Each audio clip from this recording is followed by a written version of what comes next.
There's been every indication that the Russians are preparing to have a renewed offensive. At the moment, it looks like the timing that they're going for is close to the 1-year anniversary of their original invasion. So we're looking towards around the 24th of February. And what's been interesting here about what's being trailed is that we're very unlikely to see a repeat of last year's invasion. Because we're not seeing them building up forces in Belarus to head towards Kiev straight away like they did last year, or indeed to go to Kharkiv in the northeast of the country like they did last year as well.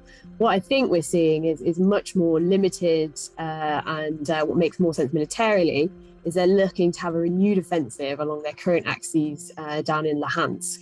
So there's a lot of fighting going in and around Bakhmut, and it looks like what they're going to do is have a real drive to up the pressure along that particular axis. And what sort of tactics do you think we'll see the Russians using in this offensive? So we've started to see a pattern emerging with Russian tactics on the ground, very heavy use of artillery, which I expect we'll see again. They've also been using different types of forces. So they've been using mercenaries, in effect, Wagner Group, as well as then using waves of their sort of territorial army, if you like. And then only then do they start to use their regular forces.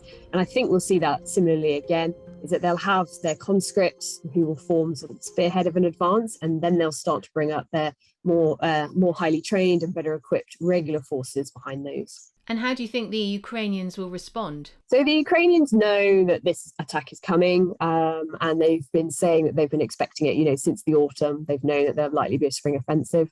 Then have been looking at how they can do counterattacks themselves as we head towards the spring. So I think what they'll be doing is continuing to hold the line steady along this particular axis, while hoping that they can exert pressure elsewhere to make sure that the Russian strength will have to be dispersed along the front line and stop Russia being able to concentrate their own forces on this axis. And if we look at that corridor between Russia and Crimea, the Russians appear to be building massive defences around the towns there. Do you think the Ukrainians should target those areas? Yeah, there'll be very little progress, I think, that Ukraine will be able to make, certainly in the south. The Dnieper River is a very significant barrier. The Russians have put in a lot of earthworks along the river. It'd be very, very difficult to cross down in the south.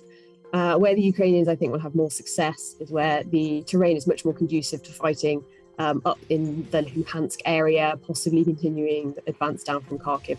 So I think that's where the Ukrainians will carry on their focus.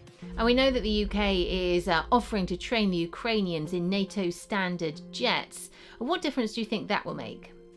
So this is interesting because the pipeline to train a jet pilot is years and years. So this is sort of a tacit admission, I think, from NATO that this war could be still going strong in 4 or 5 years' time. I think I'd be very surprised if we saw a commitment for a NATO jet, even if it was a slightly older model, like the Tornadoes or F-16. I'd be very, very surprised if we see that commitment now. I suspect what this is more about is sending a message to Russia that the West, that there's more commitments that the West are prepared to make. And then I also think it means that it's also quite a smart move, because what it means is that there are options for the West and NATO later on. If in a couple of years we still have a stalemate, well, there'll be a raft of Ukrainian pilots that are already partway down a very long pipeline. And that means that the West can make decisions about whether to give fighter jets at that moment. If you enjoyed this video, don't forget to like and subscribe to our channel.